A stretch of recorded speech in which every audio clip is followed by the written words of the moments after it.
Buenas noches, mis queridos hermanos. Me da mucho gusto verlos, saludarlos. Me hacía falta tener este tiempo con ustedes, así es que les voy a invitar a que nos pongamos en las manos del Señor. Vamos a orar para que el Señor nos bendiga en esta noche con su preciosa palabra. Así es que oremos, hermanos. Señor Jesús, te damos gracias en esta noche, Señor. Gracias por el gran privilegio que tenemos en esta vida de conocerte, Señor, de caminar contigo, de que tú vives en nuestros corazones, Señor, y tú obras a través de nosotros, Padre. Por tu pura gracia y misericordia que nos has escogido, nosotros solo somos vasijas de barro, pero llenas de tu presencia, de tu poder, Señor. Gracias te damos por ese privilegio de conocerte en esta vida, Señor, y de prepararnos día a día para el encuentro contigo. Señor Jesús, en esta noche hemos venido con necesidad de ti, con hambre de ti, con sed de tu palabra, con sed de tu presencia, Señor. Y te pedimos que tú nos bendigas, Señor, con la luz de tu palabra, que nos ilumines, que nos sustentes con el pan, Señor, que nos fortalezca, Señor Jesús, para que podamos continuar caminando. Venimos con hambre de ti, venimos con sed de ti, necesitados, Señor Jesús. Y hoy te pedimos que seas propicio a nosotros, Señor, que nos des a comer de tu palabra, Padre. No importa si no es un pan completo, si es solo una fracción del pan, tu palabra es suficiente para nosotros, Señor. Tu palabra es la que nos sustenta, nos fortalece y nos encamina hacia adelante. Bendito sea tu santo nombre, Señor. Hoy ponemos nuestra mente, nuestro corazón, nuestras fuerzas, Señor, en tu nombre, en tu sangre, en tu Santo Espíritu y en tu presencia, suplicándote, Señor, que seas propicio. Queremos tener un encuentro contigo, Señor, a través de tu palabra. Ponemos todas nuestras necesidades delante de ti para que tú las suplas de acuerdo a tu misericordia, Padre. En el nombre de Jesús te pedimos que seas propicio. Oramos por todos los hermanos que ya están presentes, por los hermanos que se añadirán. Y aún oramos por los hermanos que lo van a ver en YouTube, Señor, que tú les des su porción a cada uno, que seas propicio a ellos, Padre. Te lo pedimos, Señor, en el nombre de tu Hijo Jesús. Amén. Gracias por acompañarnos.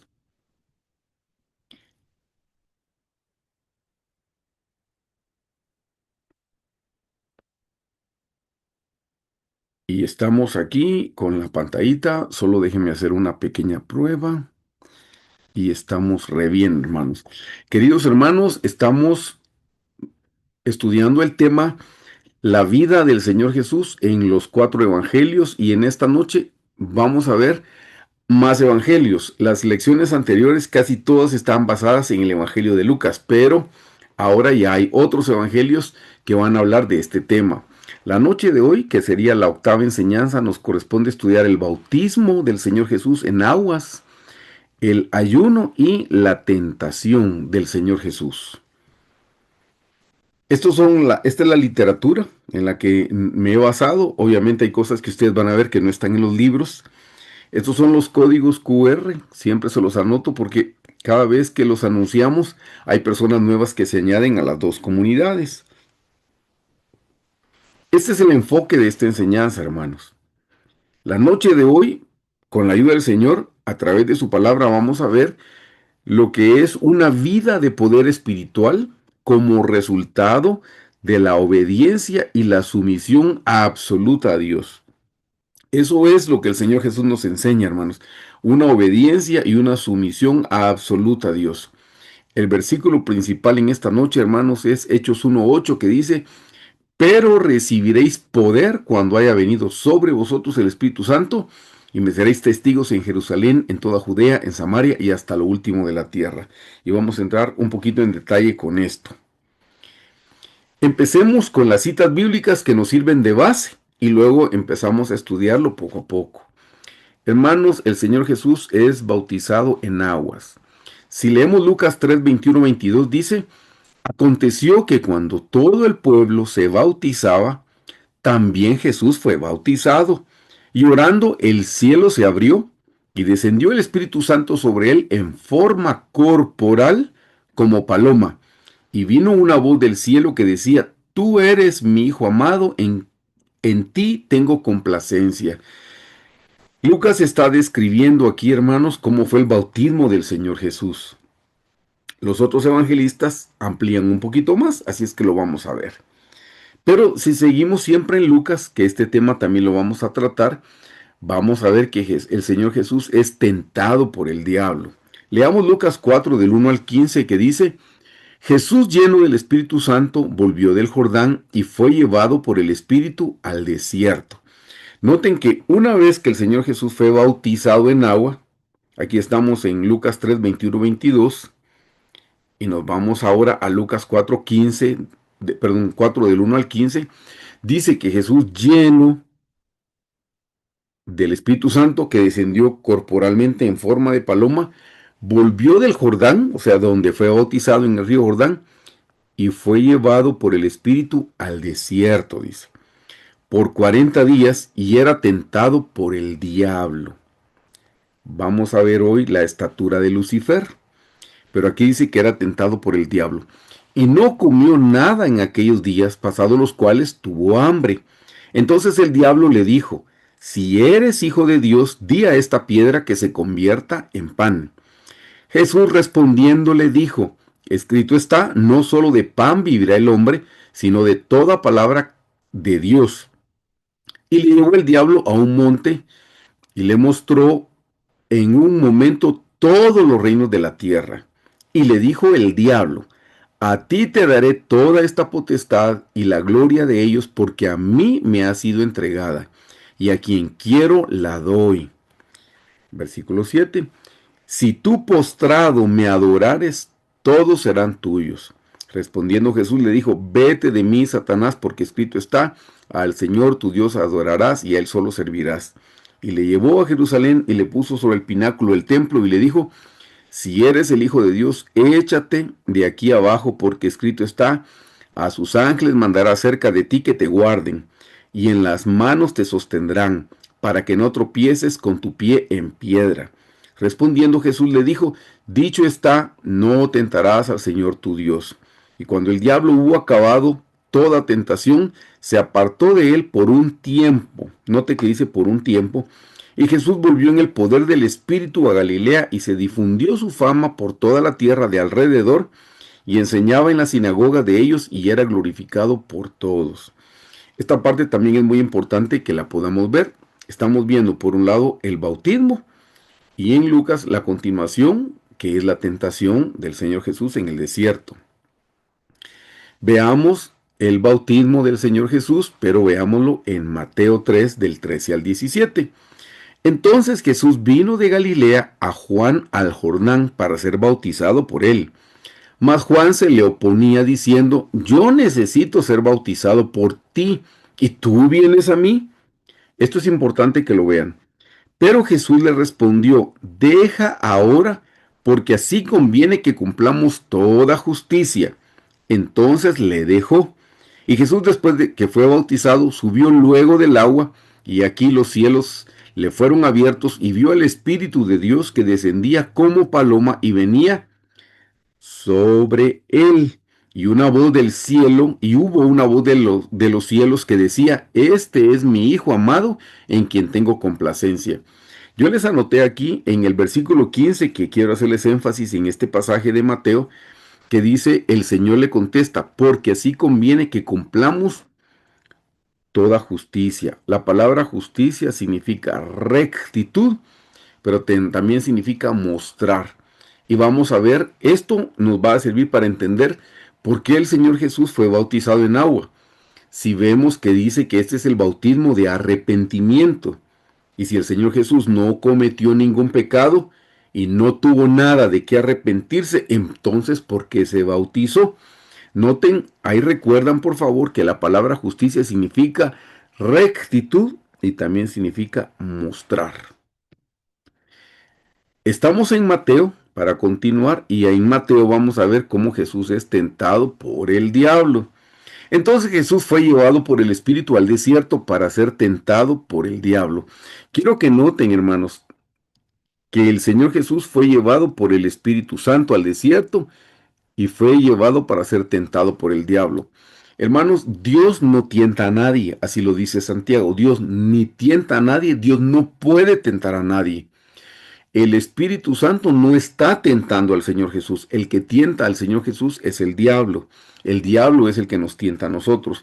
Pero Dios permite que nosotros seamos tentados No dije que nos tienta, no, permite que seamos tentados, porque hermanos, cuando Dios permite, esto es como una prueba para saber qué tanto de Jesucristo se ha formado en nosotros. Hermanos, si nosotros nos encontramos en medio de una prueba, lo que debemos hacer es pedirle al Señor que nos dé la fuerza para poder salir victoriosos de esa prueba. Pero en este caso quiero que lo noten bien claramente, el Espíritu Santo fue quien llevó al Señor Jesús al desierto para ser tentado por el diablo. Versículo 2. Y después de haber ayunado 40 días y 40 noches, tuvo hambre. Y vino a él el tentador y le dijo, si eres hijo de Dios, di que estas piedras se conviertan en pan. Él respondió y dijo, escrito está, no solo de pan vivirá el hombre, sino de toda palabra que sale de la boca de Dios. Entonces el diablo le llevó a la santa ciudad y le puso sobre el pináculo del templo y le dijo, si eres el Hijo de Dios, échate abajo porque escrito está, a sus ángeles mandará cerca de ti y en sus manos te sostendrán para que no tropieces con tu pie en piedra. Jesús le dijo, escrito está, no tentarás al Señor tu Dios. Otra vez le llevó el diablo a un monte muy alto y le mostró todos los reinos del mundo y la gloria de ellos. Y le dijo, todo esto te daré si postrado me adorares. Entonces Jesús le dijo, vete Satanás, porque escrito está, al Señor tu Dios adorarás y a él solo servirás. Y el diablo entonces le dejó, y aquí vinieron ángeles y le servían. Esta es la explicación que nos da Mateo acerca de la tentación del Señor Jesús. Ahora quiero que veamos a Marcos, porque estamos estudiando al Señor Jesús en los 4 evangelios. Marcos presenta al Señor Jesús cuando es bautizado. Versículo 9. Aconteció en aquellos días que Jesús vino de Nazaret de Galilea y fue bautizado por Juan en el Jordán. Y luego cuando subía del agua, quiere decir que en el bautismo descendió, cuando subía del agua vio, abrirse los cielos y al Espíritu como paloma que descendía sobre él. Y vino una voz de los cielos que decía, tú eres mi hijo amado, en ti tengo complacencia. Y luego el Espíritu le impulsó al desierto y estuvo allí en el desierto 40 días y era tentado por Satanás y estaba con las fieras y los ángeles le servían. Aquí ya empezamos con la explicación. En el punto 1, hermanos, les estoy anotando. Si el bautismo de Juan era para arrepentimiento, que es lo que les mencioné hace un momento, y Jesús no había pecado ni pecó, entonces ¿por qué se bautizó? Todos los que se bautizaban porque tenían que arrepentirse de algo. El Señor Jesús no tiene nada, ni tenía, ni tiene nada, ni tendrá nada de que arrepentirse. Leamos aquí Lucas para retomar. Aconteció que cuando todo el pueblo se bautizaba, también Jesús fue bautizado, y orando el cielo se abrió. Aquí les anoté, hermanos, las explicaciones para que nosotros podamos comprender, porque hay gente también que no es cristiana y que debate que por qué el Señor Jesús se bautizó. En primer lugar, hermanos, el Señor Jesús se bautizó por obediencia a la palabra, porque así está establecido, y yo les voy a dar unos ejemplos. En segundo lugar, el Señor Jesús se bautizó para darnos ejemplo de los pasos que debemos seguir. Eso es para darnos el ejemplo a nosotros. El Señor Jesús recorrió todo el camino. El Señor Jesús descendió al infierno a ocupar nuestro lugar. Así es que el Señor Jesús, en sus días de humanidad aquí en la tierra, Él recorrió todo el camino. Vamos a ver las 3 experiencias del atrio. Vamos a ver cómo el Señor Jesús las cumplió. Son las experiencias que nosotros debemos hacer nuestras. Entonces, en el inciso B dice, para darnos ejemplo de los pasos que nosotros debemos seguir. En el inciso C, dice el sumo sacerdote. Esto es bien importante también, hermanos. El Señor está cumpliendo con toda la ley ceremonial y con toda la ley moral. Hoy, en el Antiguo Testamento, hermanos, estaba la ley ceremonial y estaba la ley moral, los 10 mandamientos. Ahora nosotros en el Nuevo Testamento solo tenemos la ley moral. La ley ceremonial, hermanos, era matar los animales, era irse a lavar las manos al lavacro, era presentar el sacrificio en el altar del holocausto. Esa era la ley ceremonial, quemar el incienso con el incensario. La ley moral son los 10 mandamientos. Hoy nosotros ya no tenemos una ley ceremonial porque el Señor Jesús ya la cumplió, ya no hay templo, Él es el sacrificio perfecto. Pero parte en el inciso C que estamos estudiando era parte de la ley ceremonial y el Señor Jesús la cumplió. Aquí les anoto. El sumo sacerdote, antes de ministrar en el tabernáculo de Moisés, debía lavarse en las aguas del lavacro. Y eso está relacionado con el bautismo en agua, según está escrito en Primera de Corintios 10, del 1 al 2. Ahí dice que el pueblo cruzó el Mar Rojo como un ejemplo del bautismo en agua y se lavaban las manos como un ejemplo del bautismo en agua. Así es que en el Antiguo Testamento parte de la ley ceremonial era que el sumo sacerdote, antes de empezar su ministerio en el tabernáculo, primero visitaba el lavacro y después descendía al altar del holocausto. El Señor Jesús, antes de empezar su ministerio, era necesario que fuera al lavacro espiritual, que era el río Jordán en esa ocasión. Y el último inciso, que es el D, esto es importante, eso no lo encontré en ningún material. Bueno, el C tampoco no lo encontré en ningún material, ni el D. Son cosas que yo aprendí de la doctora Hicks. Dice que era para recibir los pecados confesados en el arrepentimiento de quienes ya se habían bautizado. Cuando el Señor Jesús se bautizó, lo que estaba haciendo es, Él no estaba confesando ningún pecado, todo lo contrario.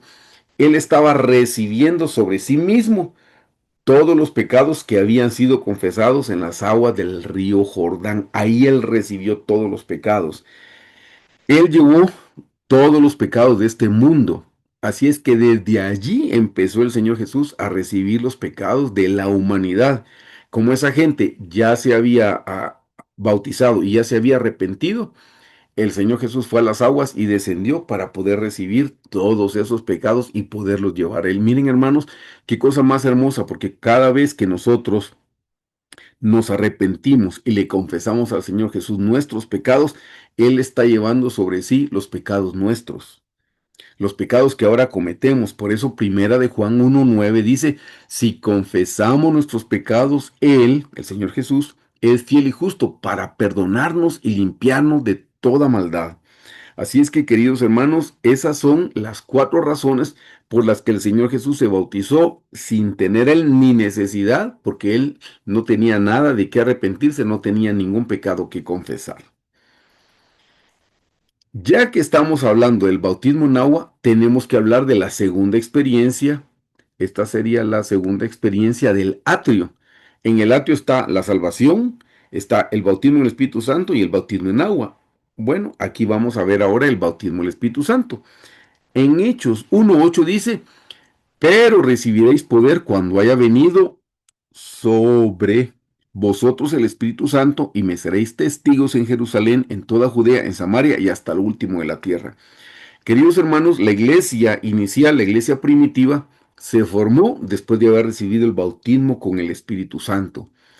Tanto en el caso del Antiguo Testamento, en el inciso 6, que el sumo sacerdote, antes de empezar a ministrar en el tabernáculo de Moisés, debía lavarse. Bueno, la iglesia primitiva inició cuando el bautismo con el Espíritu Santo vino sobre ellos, con evidencia de hablar en otras lenguas.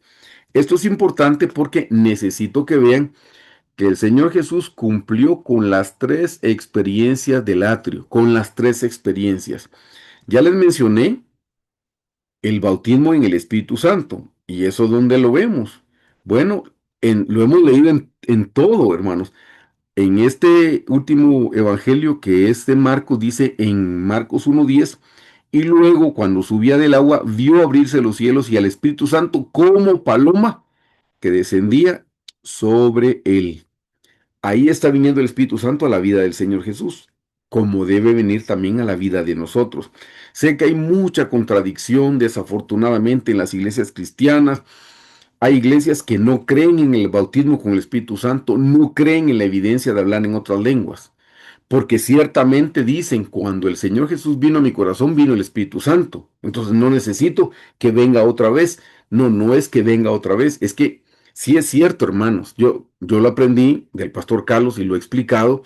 Cuando nosotros recibimos a Jesús en nuestro corazón el día de nuestra salvación, viene a nuestro corazón el Señor Jesús, también viene el Padre y también viene el Espíritu Santo, porque ellos son tres y son uno y no se pueden dividir. Pero una cosa es tener al Espíritu Santo adentro en el corazón y otra cosa es tener al Espíritu Santo sobre nosotros. Y sobre es una experiencia independiente, diferente a recibirlo en el corazón. Por eso yo le subrayo.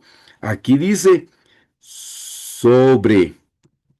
Si lo vemos aquí, aquí dice en el versículo 16, Jesús después de que fue bautizado subió del agua y aquí que los cielos le fueron abiertos y vio al Espíritu Santo de Dios que descendía como paloma y venía sobre, no adentro, sobre. Aquí dice que vino una voz del cielo que decía, déjame ver, en el 22, y descendió el Espíritu Santo sobre. Lo notan, los tres evangelios dicen sobre, sobre, sobre. Y nosotros acabamos de estudiar aquí que dice, y recibiréis poder cuando haya venido sobre vosotros el Espíritu Santo. Entonces ahora sí veamos, hermanos, el Señor Jesús cumplió con las tres experiencias del atrio. Cumplió con todas las experiencias, pero estamos hablando de las tres primeras experiencias. La que no hemos visto es la de la sangre o la salvación, o cuando salen de Egipto, que es lo mismo, son sinónimos. Salir de Egipto en el día de la Pascua que rociaron la sangre en los dos postes y en los dinteles de las puertas, no en la puerta, sino en los postes, en los dinteles, figura de la cruz del Señor Jesús. Salir de Egipto es sinónimo de decir que es salvo, es sinónimo de decir que recibió la sangre. Esos son sinónimos. Entonces yo les quiero comprobar aquí a ustedes en Oseas 11:1 que dice, cuando Israel era muchacho, yo lo amé, y de Egipto llamé a mi hijo. Aquí está hablando de Israel, hermanos, la nación de Israel. Pero vean la aplicación que tiene.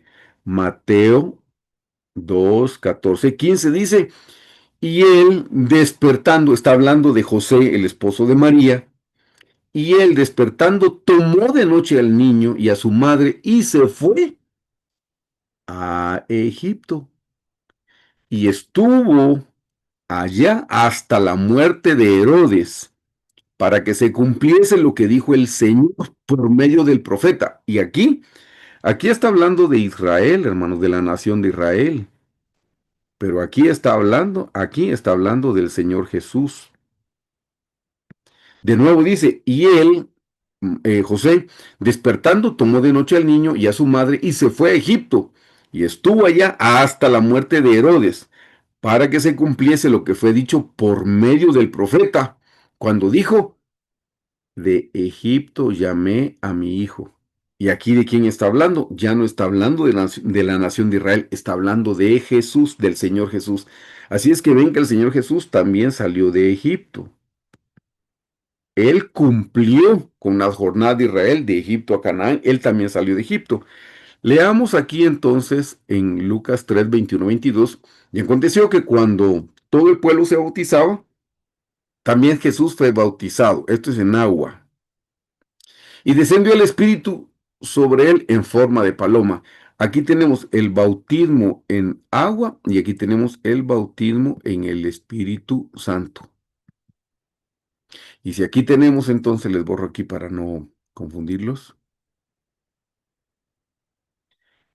Y si aquí tenemos entonces Egipto, que representa la salvación o que representa la sangre, queridos hermanos, entonces el Señor Jesús cumplió con las tres experiencias que se mencionan en el atrio: sangre, fuego y agua. Salvación, bautismo en agua y bautismo en el Espíritu Santo. El Señor Jesús lo cumplió todo.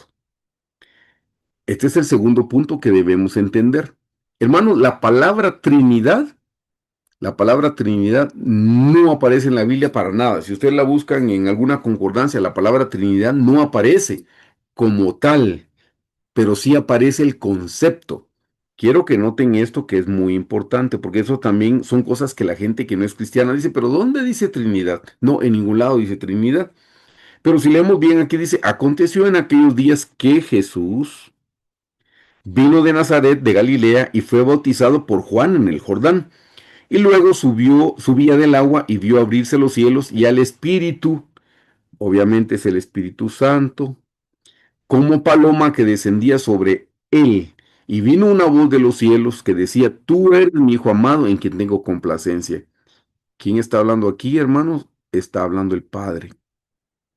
Ven entonces que por un lado tenemos al Señor Jesús, tenemos al Espíritu Santo y tenemos al Padre. Ahí podemos ver nosotros la Trinidad en este pasaje. Y hay más pasajes donde se menciona al Hijo, al Padre y al Espíritu Santo. Como les dije, la palabra Trinidad como tal no aparece, pero aparece el concepto muchísimas veces. Así es que la gente que dice que la deidad no es una Trinidad porque la palabra no aparece, pues aquí les estoy comprobando que sí aparece. Miren este diagrama, les borro siempre para que les quede limpio y no confundirlos. Miren este diagrama, hermanos. Jesús, el Hijo, es Dios. El Espíritu Santo es Dios. Y el Padre es Dios. Pero el Hijo no es el Padre, porque son diferentes. Aunque son uno, son diferentes. El Padre no es el Espíritu Santo, porque son diferentes. Y Jesús no es el Espíritu Santo, porque son diferentes. Son una persona, dos personas, porque el Espíritu Santo es una persona también, no es una fuerza, no es una potencia, no es un poder, no es una persona. El Hijo, el Espíritu Santo y el Padre son la Trinidad. Son tres personas y son uno. Por eso en Génesis, cuando forman al hombre, dice, y dijo Dios, hagamos al hombre. Y la palabra Dios está en singular, pero cuando dice hagamos, está hablando en plural. Y dijo Dios, hagamos al hombre. Hagamos al hombre a nuestra semejanza. Nuestra es plural. Hermanos, nosotros fuimos creados a imagen y semejanza de Dios. Por eso es que nosotros también somos tres y somos uno. Nosotros tenemos, nosotros tenemos cuerpo, tenemos alma y tenemos espíritu. Y se los puse en ese orden porque esa es la relación. El Hijo es quien rescata nuestra alma del infierno. El Espíritu Santo es quien santifica nuestro espíritu. Y nuestro cuerpo, para que sepan ustedes, le pertenece al Padre. Ese es el orden. Por eso tenemos cuerpo, alma y espíritu. Nosotros somos templo del Espíritu Santo, dice. El templo tenía atrio, lugar santo y lugar santísimo. Tenía cuerpo, alma y espíritu. Pero en el orden, el alma es la que redime el Señor Jesús. El Espíritu es el que santifica nuestro espíritu y el Padre es el que se encarga del cuerpo. Por eso nosotros también debemos tener cuidado de cómo tratamos nuestro cuerpo, hermanos, porque el cuerpo, nuestro cuerpo le pertenece al Padre. Tercer punto que vamos a estudiar. ¿A dónde llevó el Espíritu Santo a Jesús luego de ser bautizado? Pues ya lo hemos visto, Mateo 4:1.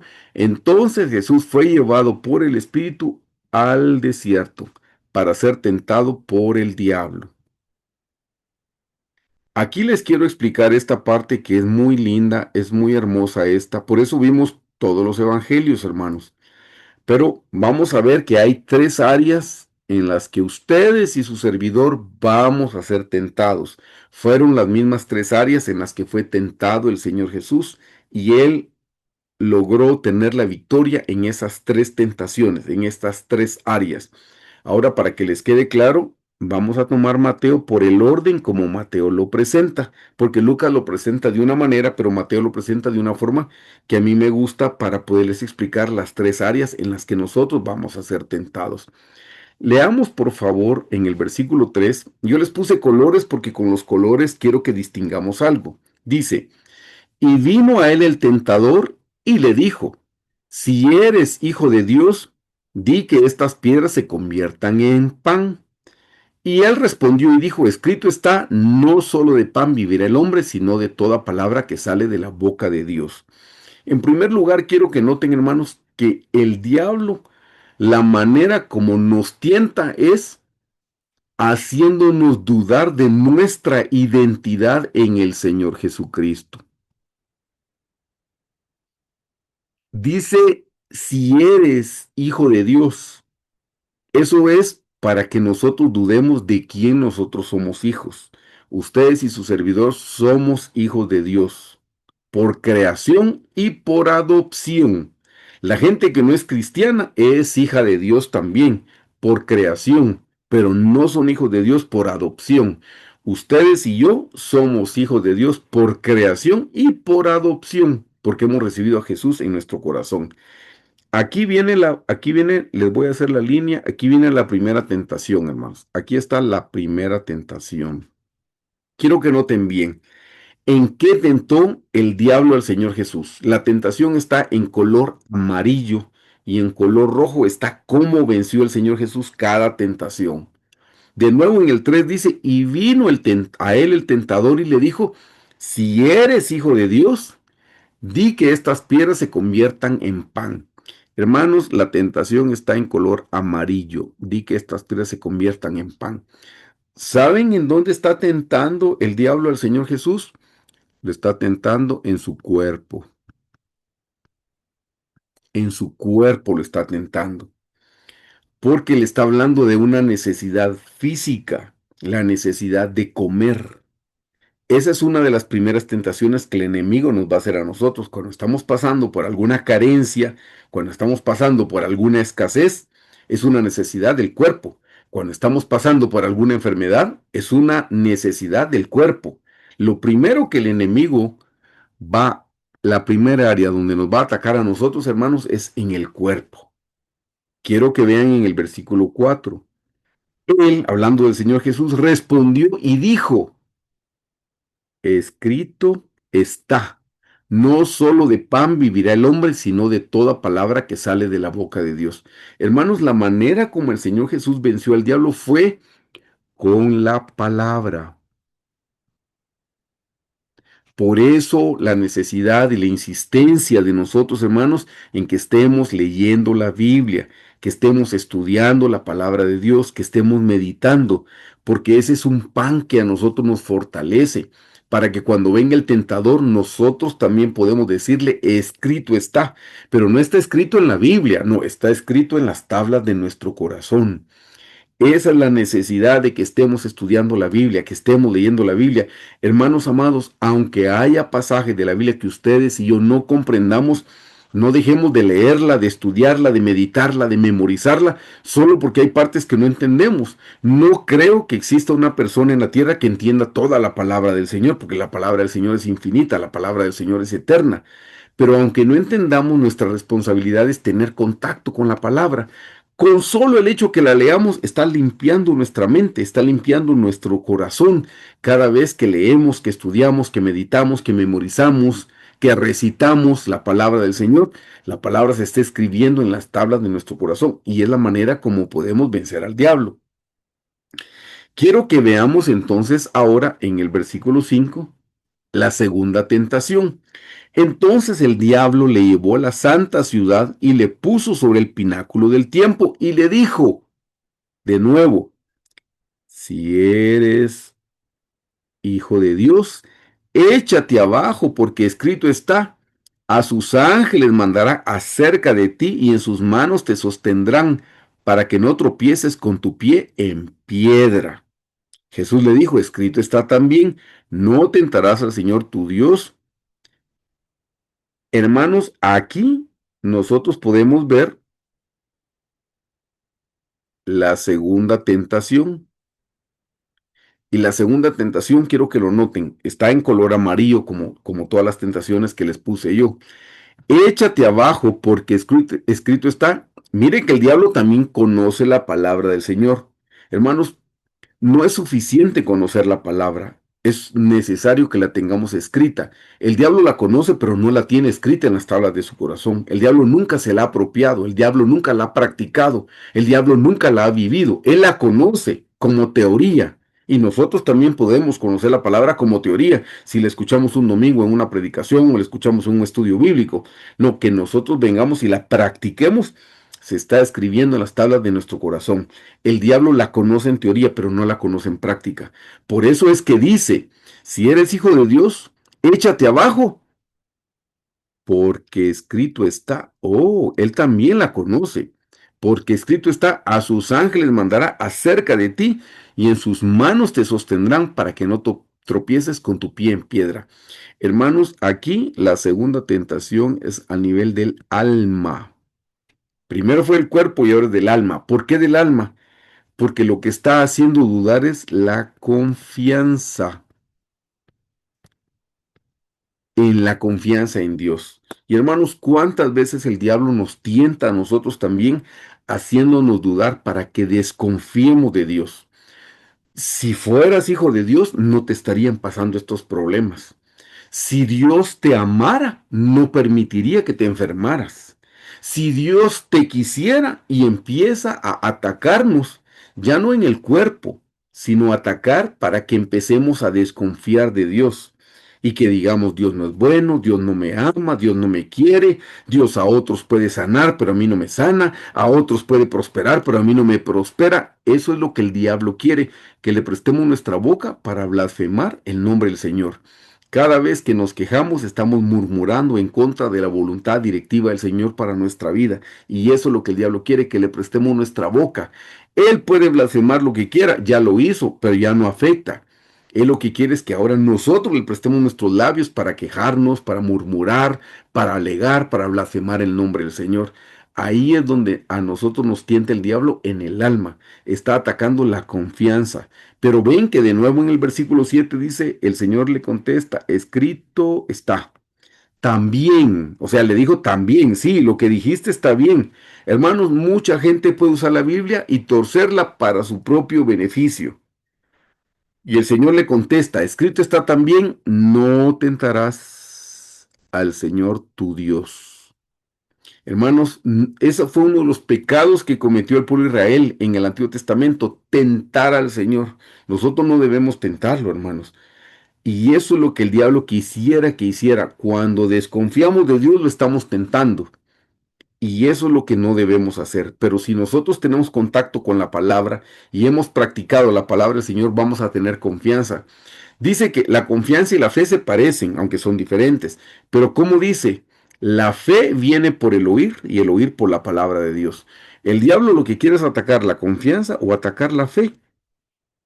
Pero si nosotros estamos escuchando, meditando la palabra del Señor, nuestra fe va a crecer. La fe viene por el oír y el oír por la palabra de Dios. Y entonces ahora nos queda estudiar en el versículo 8.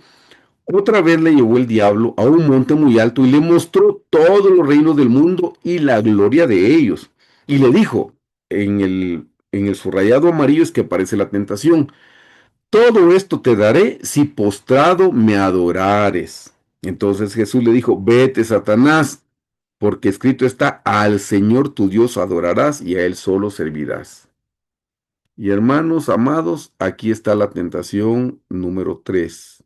Y esta es la tentación al nivel del espíritu. A nivel del espíritu. Ven que tentó al Señor Jesús en el cuerpo, lo tentó en el alma y lo tentó en el espíritu. Y a nosotros también nos va a tentar en el espíritu. Quiero que retomemos el versículo 8.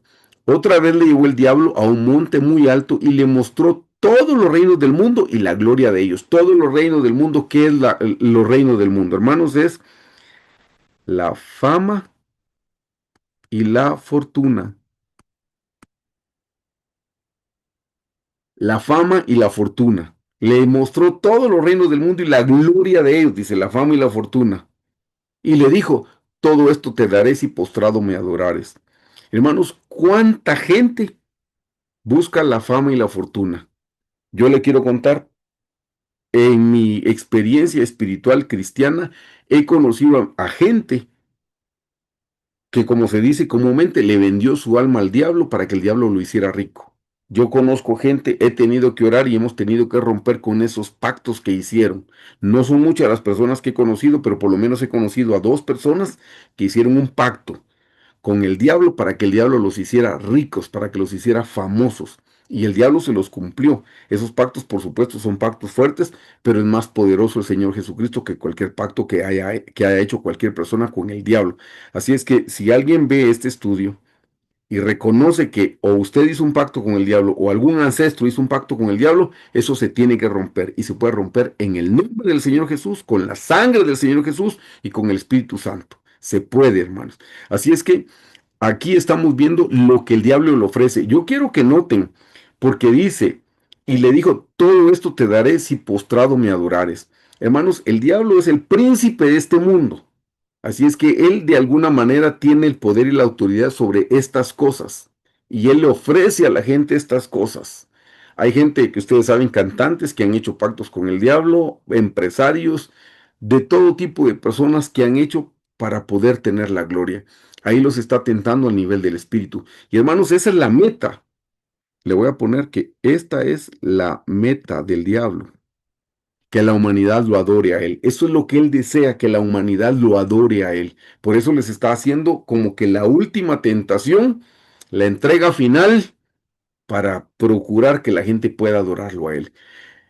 En el versículo 10, entonces Jesús le dijo, vete Satanás, porque escrito está, al Señor tu Dios adorarás y a él solo servirás.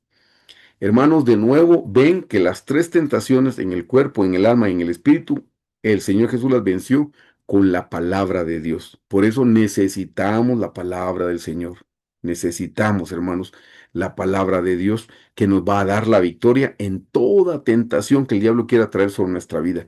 El Señor Jesús fue tentado en todo y en todo alcanzó la victoria. Él no falló en nada, porque Él es el verbo, Él es la palabra de Dios viviente. Y si Él venció y tenemos al vencedor, nosotros también podemos vencer.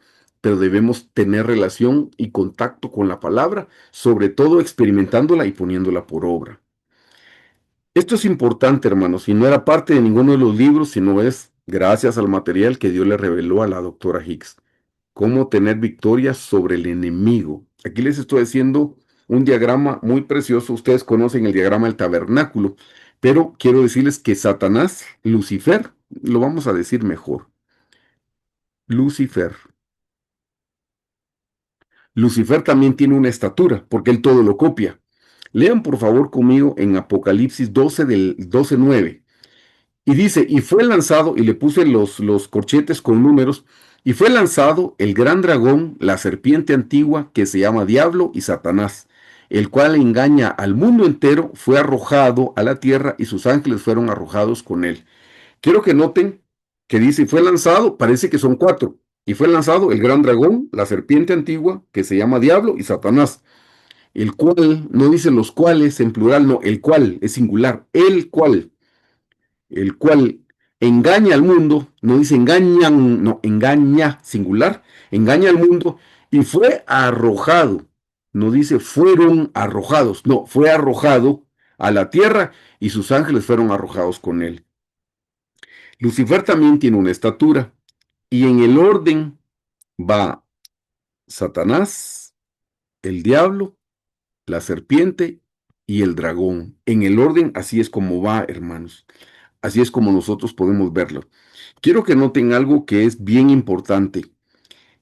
En el tabernáculo existen 4 puntos y en cada punto hay un mueble.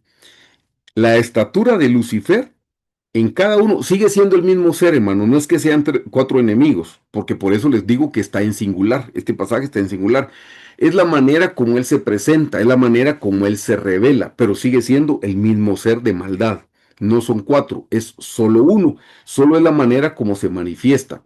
Quiero que noten que le quito los chequecitos. En primer lugar es Satanás. Y hermanos amados, ¿cuál es el mueble que encontramos nosotros aquí? El mueble que se llama el altar del sacrificio. ¿Y ahí qué experiencia es la que está? La salvación. Satanás es el que se opone a que las personas sean salvas. Cuando usted esté evangelizando a alguna persona y la persona no quiere entender, no quiere recibir al Señor Jesús, es Lucifer en la estatura de Satanás, la que está estorbando que la persona no reciba la salvación. Si ustedes leen bien la parábola del sembrador, dice que la primera parte de la semilla cayó junto al camino. Las personas que escuchan la palabra, pero la palabra no puede penetrar. Yo recuerdo que yo estuve en esa situación. Yo recibí al Señor en el año 85 y casi un año entero asistí a la iglesia regularmente los días domingos porque me invitaban. Pero en el momento que yo iba a levantar la mano para recibir al Señor Jesús en mi corazón, me venía un pensamiento que me decía, no, mi tía dice que los pastores son unos ladrones, se roban los diezmos, yo no voy a aceptar a Jesús para que el pastor no me robe mi dinero. Y hermanos, yo tenía 19 años y empecé a trabajar a los 21, así es que yo ni diezmaba cuando tenía 19, pero se dan cuenta cómo vienen las aves del cielo que representan los pensamientos, pensamientos de duda, pensamientos de incredulidad y se roban la semilla de la palabra. Es Satanás. Pues si leen en la parábola del sembrador, ahí dice que las aves es Satanás el que viene y se roba la palabra que se quiere sembrar en los corazones. Así es que Satanás a lo que se opone es a la salvación. Como estamos estudiando al diablo, porque el diablo es el que tentó al Señor Jesús, miren qué mueble es el que queda del lado donde se manifiesta la estatura del diablo. El candelero, la palabra. Por eso, hermanos, el Señor Jesús le decía, escrito está, escrito está, escrito está. La palabra de Dios escrita en las tablas de nuestro corazón se convierte en una espada. Y si ustedes notan, es escrito está, escrito está, escrito está.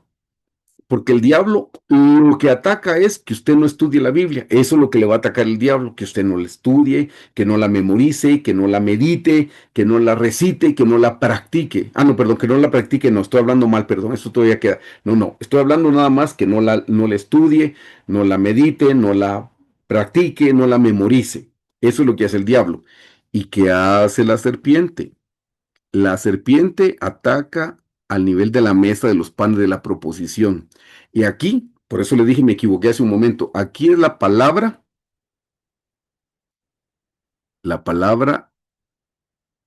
por experiencia. Aquí, hermanos, la palabra es la teoría. El enemigo va a luchar contra la palabra teórica, pero la serpiente es la que va a luchar para que no pongamos por obra la palabra. Ahí nos va a traer desobediencia, nos va a traer haraganería, nos va a traer pereza espiritual para que no practiquemos. El diablo es la palabra teórica y la serpiente es la palabra puesta por obra o la palabra experimental. Y el dragón lo que ataca, hermanos, es el arca del testimonio y el asiento de la misericordia. Y esto lo que habla, hermanos, es la soberanía de Dios. Esto es lo que ataca el dragón. La palabra dragón significa agrandar, por eso dice aquí, y fue lanzado en el 9 y fue lanzado el gran dragón. El dragón lo que hace es que nos agranda las cosas. Si a usted le están haciendo un examen médico y le hicieron una biopsia, lo primero que dice, no, seguro tengo cáncer. No, todavía no le han dado el resultado, confía en el Señor. Pero el dragón lo primero que hace es que lo hace grande. Estoy seguro que este ejemplo que lo voy a poner, todos pasamos, me incluyo, pasamos por esto. Cuando estábamos en la pandemia, se recuerdan, y empezamos a toser, pero si tengo COVID. El dragón nos hizo la situación demasiado grande. Si su jefe el día viernes, cuando se despide, le dice, el lunes por favor, ve temprano a mi oficina, necesito hablar contigo. Usted pasó el viernes a la noche, el sábado y el domingo pensando, me va a despedir, me va a despedir, me va a despedir. No, y tal vez su jefe quiere hablar de otra cosa. El dragón lo que hace es que lo agranda para que no querramos vivir bajo la soberanía de Dios. Hermanos, la Biblia dice que la voluntad de Dios es buena, agradable y perfecta. Y eso es lo que hace el dragón. El dragón lo que hace es atacarnos para que no nos sujetemos a la soberanía del Señor. Quiero ponerles un ejemplo muy lindo. Quiero que lo miren bien. Les borro como en todo para que les quede limpia la pantalla de mis flechitas. Quiero que vean algo y aquí les quiero explicar una cosa hermosísima, hermanos. ¿Saben que nosotros, con la estatura de Lucifer, nosotros podemos saber, hermanos, en qué mueble estaba trabajando Adán? Adán tenía cierto crecimiento espiritual. Este es el altar de la oración. Les pregunto, ¿creen que Adán tenía formado el altar de la oración? Sí, él hablaba con Dios cara a cara todos los días. Cuando el Señor descendía, hablaban. Y orar es hablar con el Señor. Entonces, ese mueble lo tenía. ¿Creen que Adán tenía el candelero? Pues la palabra escrita no existía en ese momento. Pero desde el momento en que Dios le hablaba a Adán, él ya tenía la palabra teórica. Aquí, en la palabra teórica, fue donde le dijeron todo lo que podía hacer y todo lo que no podía hacer. Aquí le dijeron, no comerás. Aquí le dieron un mandamiento. Entonces él tenía la palabra teórica. ¿Qué le faltaba a Adán? Ponerla por obra. Entonces, para que sepan ustedes, les borro, para que sepan ustedes, Adán, queridos hermanos, estaba a un paso de llegar al lugar santísimo. Él estaba en la mesa de los panes de la proposición. ¿Por qué lo sé? Porque aquí está la experiencia. Aquí está la experiencia. Aquí es donde él tenía que haber obedecido. Y simple, ¿qué estatura de Lucifer lo atacó a él? ¿Satanás? No. ¿El diablo? No. ¿El dragón? No. Lo atacó la serpiente. Y como lo atacó la serpiente, entonces a él lo que lo atacó fue para que no pusiera por obra la palabra de Dios. Hermanos, cuando nosotros sabemos lo que la Biblia dice y no queremos ponerla por obra, sepan que es el diablo, la serpiente, perdón, es la serpiente la que nos está atacando para que no pongamos por obra la palabra de Dios. Hermanos, esa es la estatura de Lucifer. ¿Cómo nosotros vamos a alcanzar la victoria? Ya les comprobé lo de Adán. Por eso se recuerdan que a Adán lo sacaron de la presencia del Señor. Miren, hermanos, Adán estaba a un paso de llegar al lugar santísimo. Pero en vez de haber ascendido, él descendió. De aquí se vino para acá, de aquí se vino para acá, de aquí se vino para acá. Y a Adán lo sacaron por la puerta del oriente, que es la puerta principal del tabernáculo. Y dice que pusieron dos querubines con espadas revolventes para cuidar el camino del árbol de la vida. El árbol de la vida, se los tengo que decir, aquí está el camino, la verdad y aquí está la vida. Una vez que Adán pecó, entonces Dios protegió que Adán no entrara en ese estado a la presencia del Señor. Por eso lo sacaron y aquí pusieron una protección para que no pudiera entrar. Ahora ustedes y yo que tenemos al Señor Jesús, ¿por dónde debemos entrar? Debemos entrar por la puerta oriental para poder llegar a la vida, al lugar santísimo. Hermanos, ¿cómo es que nosotros vamos a poder vencer a Lucifer? Bueno, el Señor Jesús venció al diablo con la palabra. Nosotros podemos vencer a Satanás cada vez que nos arrepentimos, porque venimos a este altar a arrepentirnos. Nosotros podemos vencer a la serpiente cada vez que somos obedientes a la palabra del Señor. Si la Biblia dice que no mintamos, ¿qué debemos hacer? No mentir. Si la Biblia dice que debemos amar a nuestro prójimo, ¿qué debemos hacer? Amar a nuestro prójimo. Porque si hacemos lo que la Biblia dice, estamos venciendo a la serpiente. Pero si nosotros sabemos lo que la Biblia dice y no queremos cumplir con lo que está establecido en la palabra del Señor, estamos siendo obedientes a la serpiente. La serpiente dice, le dijo a Eva, no moriréis. Contradijo la palabra de Dios. Cuando ustedes y yo no ponemos por obra la palabra del Señor, la serpiente la está contradiciendo, está poniendo en nuestro corazón la desobediencia. Por eso, hermanos, lo más importante es en qué mueble se quedó Adán, en el mueble de los panes, donde se tenía que comer la palabra, donde la tenía que poner por obra, donde la tenía que obedecer, donde la tenía que experimentar. Ahí es donde nosotros tenemos que trabajar fuertemente en cumplir con la palabra del Señor. Hermanos, no se preocupen por las cosas que no saben de la Biblia. No, no se preocupen por eso. Ocúpense de lo que sí ya saben, de ponerlo por obra. Eso es todo lo que tenemos que hacer. A nosotros nos van a juzgar de acuerdo a la luz que nos alumbró. Algunos les van a pedir esta estatura, porque esta fue la luz que les alumbró. A otros les van a pedir esta estatura, porque esta fue la luz que les alumbró. A un recién convertido no le van a pedir lo que me van a pedir a mí, que tengo años de conocer al Señor. A mí me tienen que pedir más, porque al que más se le da, más se le demanda. A mí me van a pedir más que a un recién convertido. A usted le van a pedir más que a un recién convertido. porque es de acuerdo a la luz que nos alumbró. No nos preocupemos. Yo veo gente preocupada porque dice, ay, yo no sabía esas cosas del hebreo, del griego. Yo le digo, mire, sí, esfuércese por conocer, pero ocúpese más por practicar lo que ya sabe y no se preocupe por lo que no sabe. No, primero ponga por obra lo poquito que ya sabe y después el Señor le dará más entendimiento. Pero ven, hermanos, cómo vamos a obtener la victoria. Vencemos a Satanás cuando nos arrepentimos. Vencemos al diablo cuando estudiamos la Biblia, la meditamos, la memorizamos. Vencemos a la serpiente cuando ponemos por obra la palabra. Y vencemos al dragón cuando nos sujetamos a la soberanía de Cristo. Espero que esto les haya servido. ¿Cuántos días ayunó el Señor? Esto es importante también que lo veamos, hermanos.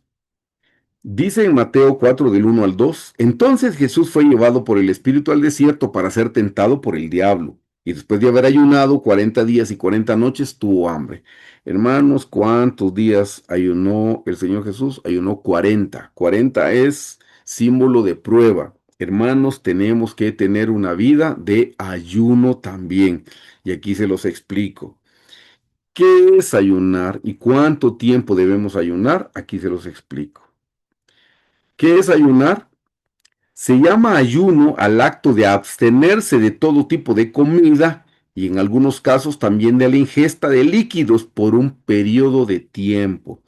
Hermanos, el ayuno puede ser no comer sólidos y no tomar líquidos, o solo no comer sólidos, dependiendo, ya vamos a ver los tipos de ayuno. ¿Cuánto es el tiempo del ayuno? Esto siempre me lo preguntan. ¿Cuánto es el tiempo del ayuno? Hermanos, la unidad de longitud es el metro. La unidad de peso son las libras o los kilos, dependiendo del país. De los líquidos son los litros o los galones. Todo tiene una unidad de medida. ¿Saben cuál es la unidad de medida del ayuno? Es un día. Un día. Si usted quiere puede ayunar medio día o un tercio de día. Pero en la Biblia se mencionan por días. Es por día se puede mencionar. Aquí estamos. Aquí les puse, la unidad de medida de los ayunos es un día. Dejar de comer un día incluye los 3 tiempos de comida. Ya sé que hay personas que no lo pueden hacer, solo le estoy contando de acuerdo a la palabra del Señor, pero usted lo puede hacer como el Señor se lo ponga en su corazón. Y les puse esto, generalmente se inician eliminando la cena de un día, el desayuno y el almuerzo del día siguiente. Generalmente los ayunos, de acuerdo a la Biblia, se empiezan en el día anterior con la cena. Y lo voy a contar médicamente o físicamente. Físicamente, lo dije mal, médicamente no. Físicamente es más fácil hacer un ayuno si lo empezamos con la cena, porque empezamos con la parte dura, pero nos vamos a dormir. Y al otro día arrancamos y podemos terminar el ayuno. Si usted ayuna, si empieza con el desayuno, le viene el almuerzo y le viene la cena, pero no puede cenar porque no está cumpliendo con los 3 tiempos. Es hasta el otro día que tiene que comer para el desayuno el siguiente día, pero esa noche la va a pasar terrible. Entonces, la verdad es que es mejor empezar con la cena, el desayuno y el almuerzo, por un lado. Y por otro lado, los días de la Biblia empiezan a las 6 de la tarde. Usted lee en Génesis que dice, fue la tarde y la mañana el día primero, fue la tarde y la mañana el día segundo. Entonces los días de la Biblia empiezan a las 6 de la tarde. Se empieza en oscuridad y se termina en claridad. Esa es una profecía. Todas las personas sin Cristo empezamos en oscuridad y terminamos en claridad cuando recibimos al Señor Jesús en el corazón. Entonces los días de ayuno es mejor empezarlos con la cena. Es a las 6 de la tarde. Pero eso es como el Señor se lo ponga en su corazón. Tipo de ayuno. Hay un tipo de ayuno, hermanos, que se llama ayuno total. Yo le tengo que explicar los 3 tipos de ayuno. ¿Qué es el total? No se comen sólidos ni se toman líquidos. Es absoluto. No entra nada sólido en nuestro paladar ni nada líquido. Se recomienda para pocos días 1 o 2. Aunque vamos a ver ejemplos de gente que hizo un ayuno más largo de este tipo. Solo en casos excepcionales como en el de Moisés y algunos otros personajes bíblicos se sabe que fueron por más días en este tipo de ayuno. Nada de comida y nada de líquido. Lo recomendable es en este tipo absoluto 1 o 2 días. Pero lea lo que dice en Éxodo 34:28. Y habla de Moisés. Y él, o sea, Moisés, y él estuvo allí con Jehová 40 días y 40 noches. Y no comió pan ni bebió agua. Lo dice claramente, no comió pan ni bebió agua. Y escribió en las tablas las palabras del pacto, los 10 mandamientos. Hermanos, Moisés no comió ni bebió. Y le quiero contar, Moisés no hizo, todos creen que Moisés hizo 40 días de ayuno. Quiere que le diga la verdad, Moisés no hizo 40 días de ayuno. Moisés hizo 80 días de ayuno. Porque hizo los primeros 40 cuando Dios escribió las tablas con su dedo. Moisés descendió enojado, rompió las tablas y de inmediato volvió a subir otros 40 días de ayuno. Entonces 40 y 40 son 80. Él ayunó 80 días. Absoluto. Hermanos, eso tiene que ser una cosa milagrosa. Eso no puede, nadie puede ayunar 80 días de manera absoluta. Aquí es Dios de una manera. Conozco personas que han ayunado más de 40 días, pero se han quedado en casa de esta manera. Se han quedado en casa porque se dedican a la oración, al estudio de la palabra completamente y se quedan en casa, hermanos. El segundo tipo de ayuno es el que la Biblia, no la Biblia, sino que los teólogos le llaman natural. Dice, no se comen sólidos, pero sí se toman líquidos. En el anterior eran no sólidos, no líquidos. Aquí es no sólidos y sí líquidos. Se recomienda para ayunos más largos, de 3 a 40 días. Es más fácil si va a hacer un ayuno de 40 días, si no va a comer sólidos, que por lo menos tome agua.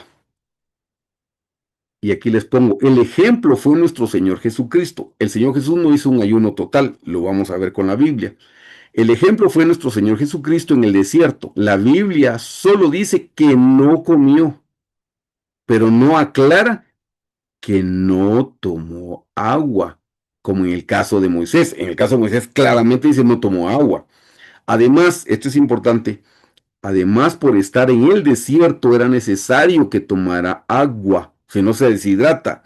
Y por último, si no hubiera ingerido agua, este es el punto 3, el diablo le hubiera dado prioridad a tentarlo, diciéndole que la piedra se convirtiera en agua. Hermanos, ¿qué es más prioritario? ¿Lo sólido o lo líquido? Lo líquido.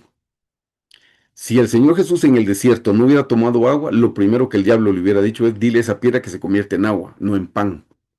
Aquí se los explico. Mateo 4, del 2 al 3. Y después de haber ayunado 40 días y 40 noches, tuvo hambre, no dice tuvo sed.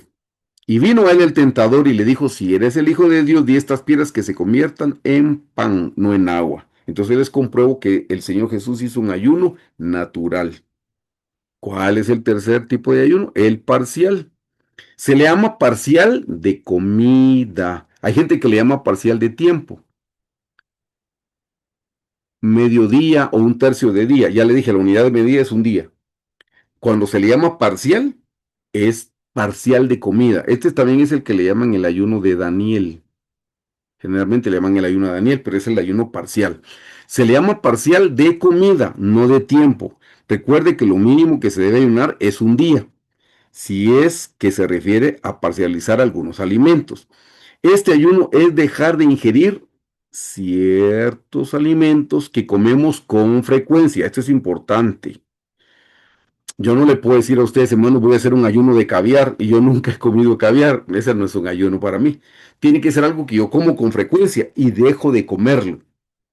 De nuevo, este ayuno es dejar de ingerir ciertos alimentos que comemos con frecuencia, por ejemplo, carnes, postres, sodas, etcétera. Yo a la persona que me enseñó acerca de los ayunos, él me explicó que él, pues, come de tal manera que siempre que desayuna un postre, cuando almuerza un postre y cuando cena un postre. Entonces me dijo, mira, me dijo, mi primer ayuno fue de postres. Y es válido porque todos los días comía postre, en todos los tiempos comía postre. Si usted no come postres, no puede hacer un ayuno de postres. Si usted no toma gaseosas, no puede hacer un ayuno de gaseosas porque no las toma. Entonces vemos que dice carnes, postres, sodas, etcétera.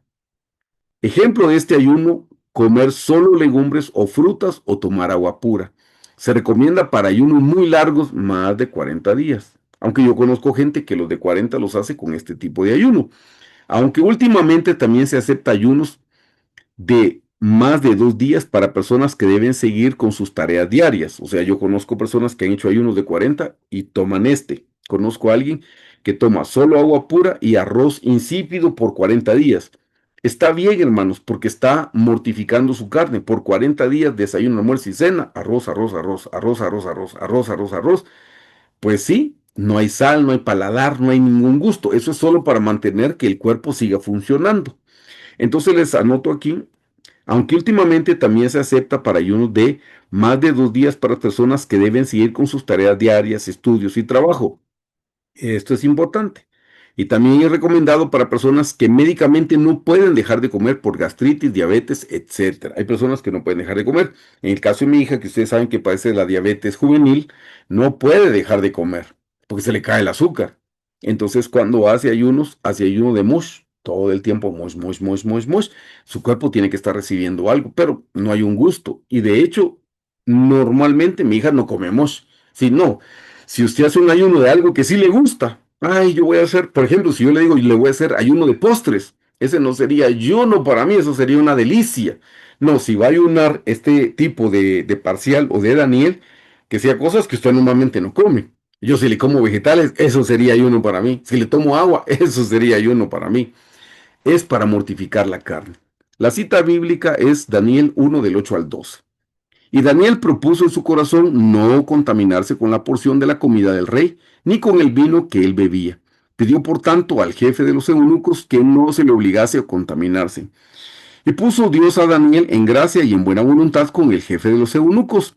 Y dijo el jefe de los eunucos a Daniel: Temo a mi señor el rey, que señaló vuestra comida y vuestra bebida, pues luego que él vea vuestros rostros más pálidos que los de los muchachos que son semejantes a vosotros, condenaréis para con el rey mi cabeza. Entonces dijo Daniel a Melzar, que estaba puesto por jefe de los eunucos sobre Daniel, Ananías, Misael y Azarías: Te ruego que hagas la prueba con tus siervos por 10 días y nos den legumbres a comer y agua a beber. Ese fue el ayuno, por eso le llaman a este ayuno, le llaman el ayuno de Daniel. Él comió legumbres y tomó agua solamente. No tomó vino, que era lo que el rey le ofrecía. No tomó manjares, no tomó carnes, no, legumbres y aguas. Y el Señor lo favoreció y él estuvo fortalecido. Entonces, hermanos, estos son los tres tipos de ayuno: el total, el natural y el parcial de comida. ¿Cuál es la actitud para ayunar? Y esto es bien importante porque casi nunca se explica. Yo tengo libros del ayuno. Cuando yo empecé en los caminos del Señor, tenía 3 libros. Uno del hermano Gigi Ávila. Recuerdo que él había ayunado, no me acuerdo ahora si 41 o 43 días de ayuno. Lo hizo como 2 o 3 veces en su vida. Él hasta explica en su libro, cuando usted rompe un ayuno de ese tipo, cómo tiene que empezar a comer. No puede comer normalmente lo que come, no tiene que empezar con cosas livianas, con jugo de uva, poquito a poco, con papilla, con compotas para ir rompiendo el ayuno. Y ya como a los 3 días, después de haber hecho un ayuno de 40 sin comer, ya como a los 3 días, entonces ya puede ir comiendo cosas más sólidas, más sólidas, más sólidas. Si no, va a tener grandes problemas. Tengo que contarle. Yo una vez hice un ayuno de soltero, creo que fue de 3 días. Y para terminar, terminé con una comida que llevaba mariscos. Y terminaron haciéndome terriblemente mal los mariscos. Pues sí, había pasado 3 días sin comer y eso cosa fue algo demasiado pesado para el cuerpo. No había leído los libros del hermano Gigi Ávila. Pues ahora que usted lo sabe, debe empezar a retomar la comida de una forma diferente. Pero le decía, no he leído en los libros cuál es la actitud para ayunar. Generalmente, hermanos, nos enseñan que el ayuno es para que oremos y que el Señor escuche nuestra voz y nosotros escuchemos la voz del Señor. Y sí es correcto y es válido, pero no es solo para eso. Para que nosotros oremos de acuerdo a la voluntad de Dios y Dios nos responda a lo que nosotros le estamos pidiendo. Sí, también es válido, pero le voy a decir lo que dice la Biblia. Isaías 58, del 3 al 7. ¿Por qué dicen ayunamos? Miren, ayunamos y no hiciste caso. O sea, hay gente que dice, mire, yo ayunaba, no, ayunaba, pero nunca pasó nada. Me parecía que todo era normal. Aquí está la respuesta. ¿Por qué dicen ayunamos y no hiciste caso? Humillamos nuestras almas y no te diste por entendido. O sea, cuando ayunamos, pues de alguna manera nos estamos humillando y Dios no hizo nada. Vea lo que dice el Señor. He aquí que en el día de vuestro ayuno, mire lo que dice, buscáis vuestro propio gusto y oprimís a todos vuestros trabajadores. Oh, oh. Esto es lo primero que el Señor le señala a la nación de Israel. Dice, ustedes cuando ayunan, ayunan, número uno, por su propio gusto y porque oprimen a todos sus trabajadores. Está hablando de gente que está en eminencia, que tiene empleados, que tiene subalternos. Mire lo que dice en el 4. He aquí que para contiendas y debates ayunáis. Ah, para que digan cuánto sé. Para herir con el puño inicuamente, o sea, va a golpear. Y dice el Señor, mire lo que dice, no ayunéis como hoy, para que vuestra voz sea oída en lo alto. O sea, no ayune. Ah, es que yo quiero que mi voz se escuche en lo alto, que el Señor me escuche. Voy a ayunar para que Dios me oiga. No dice, no ayunéis para eso. Por cierto, hoy es día martes, es día de ayuno. Estamos terminando un ayuno. Mire lo que dice en el versículo 5. Es tal el ayuno que yo escogí, que de día aflija el hombre su alma, que incline su cabeza como junco y haga cama de silicio y de ceniza. ¿Llamaréis esto ayuno y día agradable a Jehová? Es pregunta que el Señor está haciendo. En el 6 dice, no es más bien el ayuno que yo escogí. ¿Cuál es el ayuno que Dios escogió? Desatar las ligaduras de impiedad, soltar las cargas de opresión, dejar ir libres a los quebrantados y que rompáis todo yugo. Eso casi no se explica cuando se habla del ayuno. Hermanos, esta es la actitud correcta para ayunar. Dice todavía en el 7, no es que partas tu pan con el hambriento. Si va a ayunar es para compartir. Y a los pobres errantes albergues en casa, que cuando veas al desnudo lo cubras y no te escondas de tu hermano. Esta es la verdadera actitud cuando ayunamos, hermanos, lo que les marqué en color amarillo. Así es como debemos ayunar. Y aquí se los pongo, miren, ¿cuál es la actitud? Número uno, hermanos, sí es para orar. Si usted hace un ayuno y no ora, solo hizo dieta. No, debe orar. Aquí le explico. El ayuno debe ser acompañado de oración, de lo contrario se convierte en dieta. Si no podemos orar durante el día por las actividades cotidianas, debemos hacerlo al llegar la noche. Yo en mis otros trabajos podía ayunar, pero no podía orar porque estoy trabajando. Y muchas veces tuve trabajos donde yo almorzaba en el escritorio. Entonces me quedaba trabajando, no comía, pero seguía sentado en el escritorio. No podía ir a orar. Entonces lo que tenía que hacer es cuando venía a la casa, venía a orar. Venía a terminar el ayuno con oración. Número dos, además de orar, hermanos, debemos humillarnos. Les anoto, al orar debemos reconocer que solo somos polvo, que sin Dios no somos nada, no valemos nada, no tenemos nada y no podemos hacer nada. Debemos venir como pobres espirituales necesitados y menesterosos. Número uno es orar, número dos es humillarnos. Número tres, hermanos, es arrepentirnos. Debemos rebuscar en nuestro corazón si hay pecado que no le hemos confesado al Señor Jesucristo, para confesárselos en oración. Al orar por arrepentimiento también debemos preguntarle a Dios si hay algo que a Él le desagrada en nosotros y por lo cual debemos arrepentirnos. Miren, hermanos, qué triste y lamentable que muchos cristianos no nos vemos como somos. Tenemos la capacidad de ver la paja en el ojo ajeno y no podemos ver la viga que nosotros tenemos. Somos fáciles para señalar los errores y las fallas y los defectos de los demás y creemos que nosotros sacamos 100 puntos en todo. Es un error. Vayamos en oración y meditemos, hermanos. Cuando entremos en oración, no entremos a quejarnos de las demás personas, entremos a pedirle al Señor que el Señor nos escudriñe y nos revele si nosotros tenemos algún pecado que no nos hemos arrepentido. Les voy a dar un consejo que alguien me dio hace mucho tiempo y creo que me ha funcionado. Me dijo, cuando le veas algún defecto a alguna persona, alguna falla, algún error, solo piensa que te estás viendo en un espejo. Vete a orar y pregúntele al Señor si no será que tú tienes ese mismo defecto, esa falla, y que el Señor te la está mostrando para que te afecte, te moleste, pero tal vez así te das cuenta que tú también la tienes. Hermanos, qué triste y lamentable es que los cristianos no se puedan ver y creen que están re bien en todo cuando las cosas son diferentes. Tomemos en serio esto en el arrepentimiento. Por eso sí busquemos al Señor y preguntémosle, Señor, ¿hay algo que te desagrada en mi vida? Si usted me escucha a mí contar de la oración, a mí en la oración el Señor siempre me señala algo que yo no estoy haciendo bien, porque yo no estoy haciendo bien todas las cosas. La última vez que prediqué en la iglesia le dije, si en una semana el Señor no le señala algo malo a usted, porque usted no está orando. Porque si usted orara, le prometo que le mostraría algo que está haciendo mal.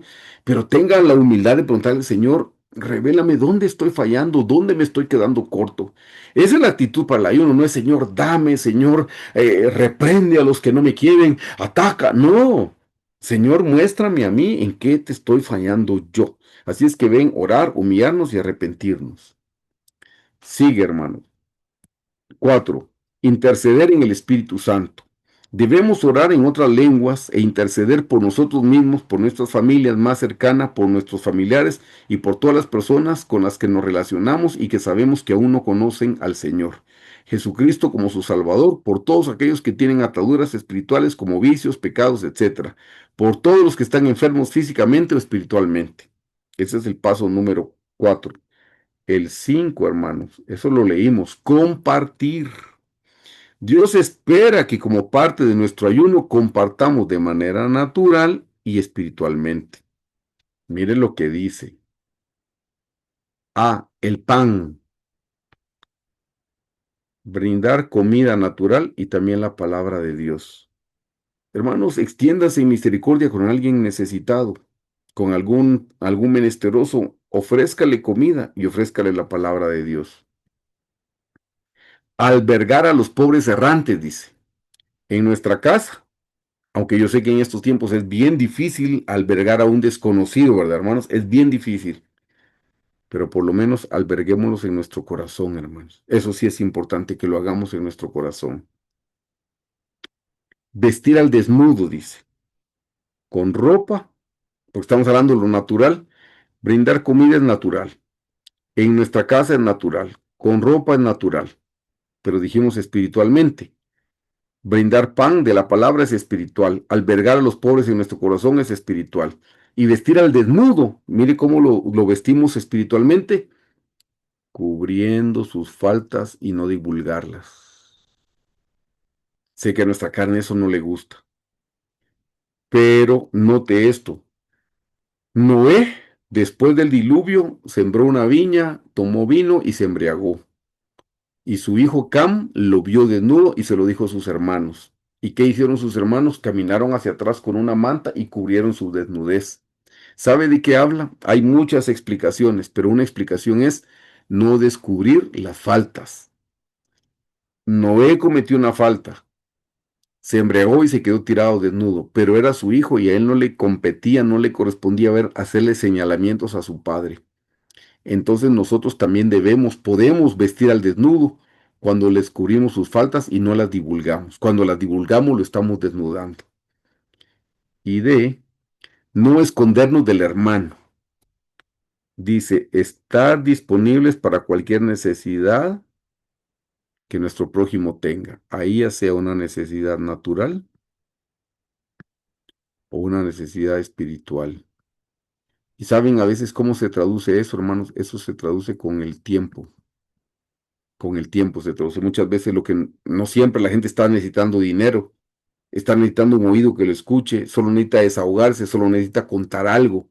Entonces lo que tenemos que dar es nuestro tiempo, hermanos.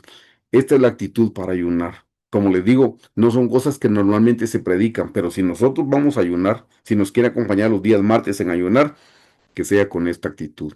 Esta es la actitud correcta. Y hermanos, con eso hemos terminado, perdón, el estudio del bautismo, el ayuno y la tentación del Señor Jesús. Aquí les puse 3 aspectos que me gustaría guiarlos en oración. Jesús, ayúdame a obedecer tu palabra, como el Señor Jesús. Jesús, dame el poder de tu Santo Espíritu, que el Espíritu Santo venga sobre nosotros y dame las fuerzas para ayunar de la manera como lo estableces en tu palabra. Los invito a orar, hermanos. Señor Jesús, te damos gracias en esta noche por el privilegio que hemos tenido de estudiar tu palabra. Gracias, Señor Jesús, porque tú eres nuestro ejemplo a seguir, tú eres nuestra inspiración divina, tú eres nuestra motivación, tú estás en nuestro corazón. Y teniéndote dentro de nuestro corazón podemos alcanzar todo lo que hemos estudiado en la noche de hoy, todo lo que hemos visto. Señor Jesús, en primer lugar lo que te pedimos es que nos des el deseo y la actitud, Señor, para poder obedecer tu palabra. Que nos ocupemos en experimentar, en poner por obra lo que ya sabemos de tu palabra. Que no nos preocupemos tanto por lo que no sabemos, sino en practicar, en vivir, en poner por obra lo que sí hemos aprendido de tu palabra. Sea mucho o sea poco, que lo podamos practicar. Danos esa determinación, Señor Jesús, para ser obedientes y así poder vencer a la serpiente, Padre. En el nombre de Jesús te lo pedimos. Y Padre, también te pedimos que nos des el poder de tu Santo Espíritu, el poder para ser testigos, para ser mártires, para estar dispuestos a dar nuestra vida, nos cueste lo que nos cueste, a fin de cumplir con tu voluntad directiva para nosotros, Señor. Padre, oramos que el poder de tu Santo Espíritu descienda sobre nosotros. Oh, Rabasaya, Shibribikaya, Biribikaya, Rababacoya, Rabasoya. Que tu Santo Espíritu descienda a nuestra vida con poder, Señor. Que nos des una nueva llenura la noche de hoy. Que nos des una nueva investidura de tu Santo Espíritu, Señor. Llénanos, úngenos, danos una nueva unción de tu Santo Espíritu esta noche, Padre. En el nombre de Jesús te lo pedimos, Señor. Y Padre, también te pedimos que nos dé las fuerzas para ayunar, Señor, por lo menos un día a la semana, que podamos ayunar, pero como tú lo has establecido en tu palabra, con la actitud correcta. No ayunar para recibir poder, para recibir respuestas, no ayunar para despojarnos de nosotros mismos, ayunar para ser mejores cristianos, Señor, ayunarnos para humillarnos nosotros, Señor. Danos esa actitud correcta y la fuerza necesaria para poder ayunar. Padre, te lo pedimos en el nombre de tu Hijo Jesús. Que tú seas propicio a nosotros, Señor. Bendícenos, Señor Jesús. Bendícenos, Señor Jesús. Bendícenos. Bendícenos con tu palabra, Padre. Santificado sea tu nombre, Señor Jesús. Amén.